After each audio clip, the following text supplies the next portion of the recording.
Dennis Rader pleaded guilty to 10 counts of murder and was sentenced to 10 consecutive life sentences. Number 10, the oldest cold case solved with DNA.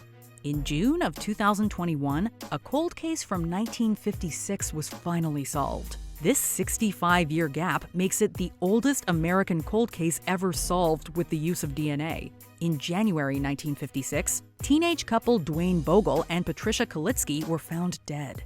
Vibrant individuals that were well liked among their peer group. 36 suspects were questioned in the case, but the culprit was never caught. However, the killer may have been living right under their noses, just 1 mile from Kalitsky. In 2001, a single sperm cell was found on a vaginal swab. Detectives then used genetic genealogy to identify a new suspect, the now deceased Kenneth Gould. The sheriff's office says Kenneth Gould is the likely suspect in the 1956 murder of 18-year-old Dwayne Bogle. DNA taken from Gould's children confirmed the results. There's a lot of people who have suffered over the years with the loss of their loved ones, and to be able to give them some type of closure does make me happy.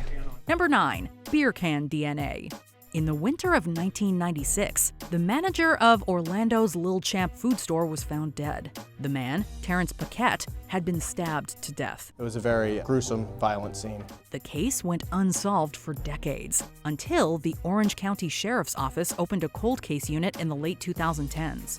In the store, detectives found droplets of blood that didn't belong to the victim. It was believed the killer had injured himself in the attack. This blood was tested through genetic genealogy and pointed to a man named Kenneth Stow Jr. And once we were able to identify potential persons of interest, we then looked into their life and seen where they were in '96. Stow was put under surveillance, and when a detective noticed him throwing out a beer can, he swabbed it for DNA. The DNA on the item that he had matched the DNA to the crime scene. It was a match and led to Stow's arrest. Number 8, the murder of Sherri Rasmussen.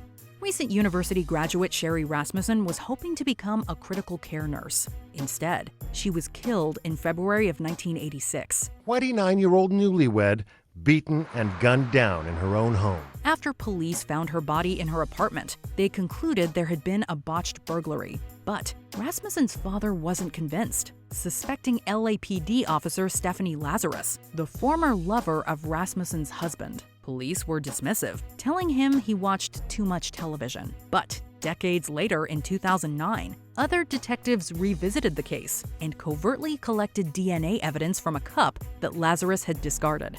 The sample matched DNA from a bite mark on Rasmussen's body. I'm really shocked that somebody would be saying that I did this. I mean, we had a fight, and so I went and killed her. I mean, come on. Lazarus was sentenced to 27 years to life in prison.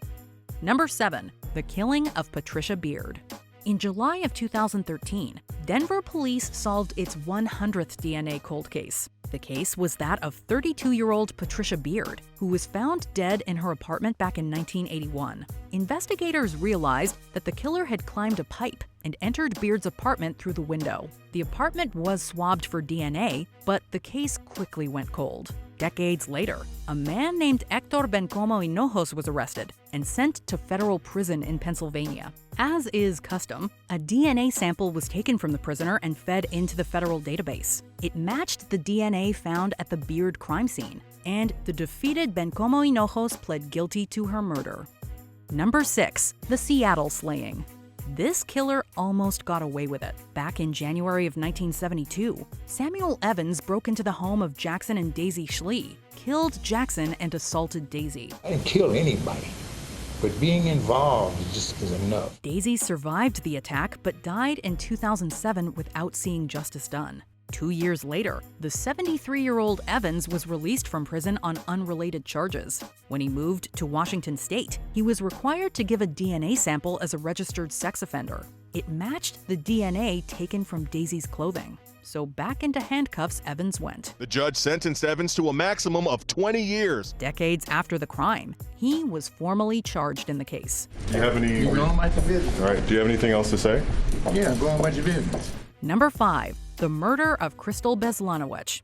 On the cold winter morning of December 15, 1995, the body of Crystal Beslanowicz was found on the bank of Utah's Provo River. Despite extensive efforts, the trail went cold. However, the case was eventually reopened in 2006, and the DNA taken from the crime scene was studied with more advanced technologies. Finally, they were able to use the MVAC, and the MVAC sprayed a sterile solution down onto the evidence, onto those rocks, and vacuumed up 42 times more than what they needed to actually produce that DNA profile. It was eventually matched to an ex-convict named Joseph Simpson, who was arrested for a separate killing back in 1987. Investigators tracked down Simpson, who was now living in Florida with his mother. They put him under surveillance and collected DNA from a cigarette he'd smoked. It was a match to the DNA found at the Beslanowicz crime scene, and Simpson was once again arrested. Number 4. The Grim Sleeper. Between 1984 and 2007, the Grim Sleeper killed at least 10 people, including a teenage girl. However, he was supposedly inactive between 1988 and 2002, leading to his unique moniker. The Grim Sleeper evaded police for decades. In 2008, the DNA of one Christopher Franklin, who had been convicted of a felony, was found to closely match the DNA taken from the Grim Sleeper. While Christopher was too young to have committed the 80s killings, investigators took an interest in his father, Lonnie David Franklin Jr. It's called familial DNA because it is the DNA not of the ultimate suspect, but of a very, very close relative. Pretending to be a waiter, an undercover police officer collected a pizza that Lonnie had partially eaten. The DNA was a match, and Lonnie was arrested. Lonnie David Franklin Jr. is now the poster suspect for the expansion of genetic crime fighting. Number 3. The Boston Strangler.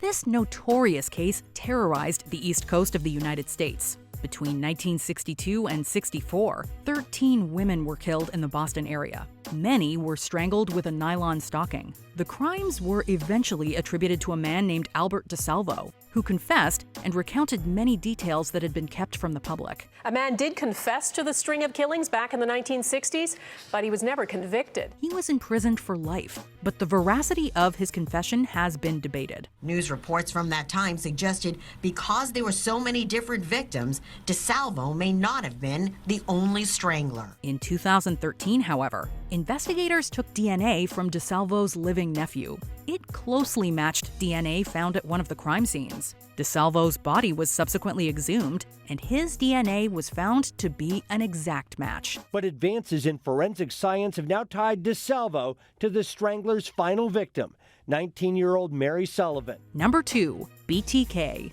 I had many, what I call them, projects. They were different people in the town that I followed, watched. Playing to a killer's ego often reaps rich rewards. BTK killed 10 people between 1974 and 1991.